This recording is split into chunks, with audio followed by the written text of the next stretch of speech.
Welcome to Couchlock, the movie podcast. Today, we wanted to dive into one of the most significant films to come out in the last 20 years by arguably one of the greatest directors of all time. In this alternate take on history, we watch our heroes take on evil and violently scratch their way to victory, carving on every forehead that gets in their way. We are talking about Inglorious Basterds. Now, Let's I go. had a lot of fun revisiting it because it has been a long time since I last watched it. How did you feel going back to it? Yeah, actually, I really enjoyed rewatching this film. It'd been a while since I'd seen it again, but it reminded me of all the reasons I loved it the first time I watched it. It's just so different than his other films, which is to be expected. But Quentin Tarantino really did just have like a very specific vision for what he wanted this movie to be, and I think it Mhm. carried out all the way through the end. Yeah, totally, and that kind of carries through with his other movies too, because he is famously very meticulous on set. Actors have often described him as like god, the god of his set. His word is the law. Mm-hmm. He's very specific, which produces these very original, and you could tell he has vision for these stories and like specific character reactions, expressions, Yeah. and dialogue. It's usually down to the T, like comes out of Quentin Tarantino's mouth or brain. Yeah, 100%. And I also appreciate the way that he likes to keep a hand in every cookie jar throughout the creative process. Hmm. He's talked about it a lot about how he realizes he doesn't need to know how to sew to know how to direct somebody who does to make a great costume or to build a great set piece. Or to light the scene the way he wants it lit. But he says he understands how to give that direction to make his vision come Right. across. And that takes a lot of involvement and methodical thinking and on understanding like the job's got to get done, and like that kind of dedication, you can feel it in his films. And Inglorious Bastards is one of those movies that's like so many little finite details. All of Hmm. like the backstory of a lot of these characters is so fleshed out. It goes so further beyond this movie. But what it boils down to, and what he delivers, is so enjoyable to watch. And I wish he would give us more of it. I know I know it is what it is, but Yeah. it, Well, I it mean, and he's a writer leaves you director wanting more of too, it. which is like so much Yeah. more work than just directing.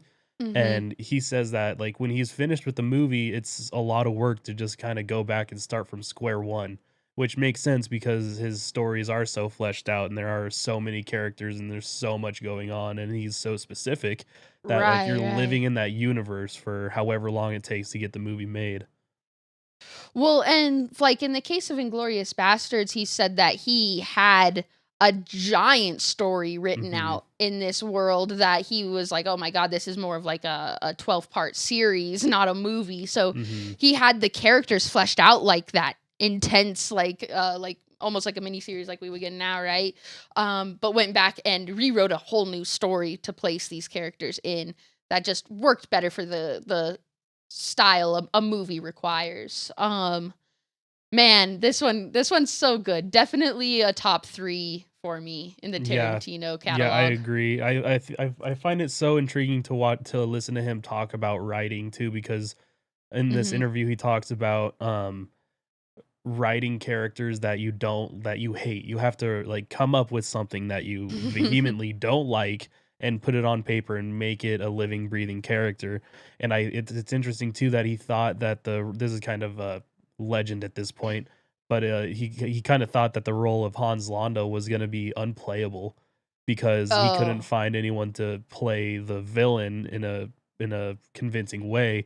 And apparently, the day before they were gonna just scrap the movie, Christoph Waltz walks in, starts speaking French and German and Italian like it's nothing, which is really cool. And then he ended up going Dude. to work with him with Django Unchained as well. So that was definitely a good find for Tarantino. Oh, 100%. That opening scene where he's doing the interrogation on the French farmer, the French milk farmer, Mhm. and the Jewish family is hiding underneath there. It's such an important scene because it sets up the whole rest of the movie, even though Yeah. you don't really know that when you're watching it. You think you're just being set up with Christoph's character, Hans, right? Uh, and it's just, oh my God. Of course, it's just like gruesome and horrible in all the Tarantino ways you would expect it to be. Right. With like, all right, see you later. Come on in, girls. Yeah. And like you said, we really get to see Christoph Waltz perform in this. I don't know, this most fucked up Sherlock Holmes you could ever imagine. Yeah. Yeah, totally. He definitely steals the show for me. He's the most fun to watch. Mm. I closely followed by Brad Pitt's performance. Yeah. Aldo.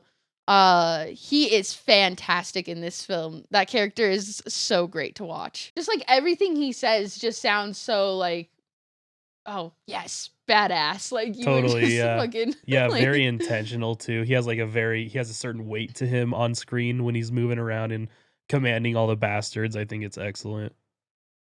yeah. And of course, like one of the big tropes of Quentin Tarantino is just the over the top gore. Mhm. And Lieutenant Aldo spares us no detail when it comes to a gory kill.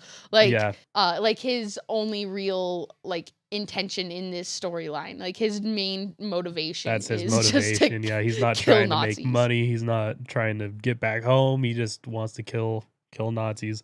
Um, I do think that the Bear Jew is one of the greatest characters ever written. Dude, Eli Roth is Yeah, insane too. Eli Roth. He did Green Inferno, Cabin Fever, and my Mhm. favorite Eli Roth movie is definitely Hostel. That movie is twisted. Oh, I've I been love wanting to it. do a rewatch of Hostel We lately, should. actually. Yeah, that is an insane. I remember the first time I watched Hostel, I was not prepared for that ending at all. Like, what a twist! Yeah, But to see him on screen is quite the treat, and he does such a good job in Inglorious Basterds.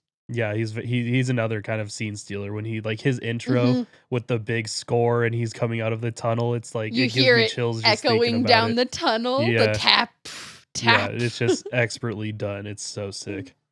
Bro, and then they don't pull away from the shot of him beating the shit out of that Yeah. Nazi lieutenant. Like they show the full.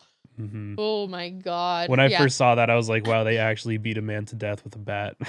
The Like that best does part of not that look fake. the best part of that is when they pan over to the other Nazi soldiers that they've got captive and they just look Oh just yeah, scared shitless. Like, oh my God.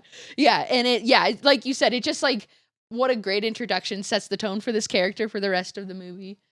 Yeah, like Inglorious Bastards has a lot of really fun moments. It has a lot of great action to it, but also a lot of great dialogue that keeps you like really focused on what's happening. Um Overall, I love this movie. It had a lot of rewatch value to it. What would you say overall on Inglorious Bastards?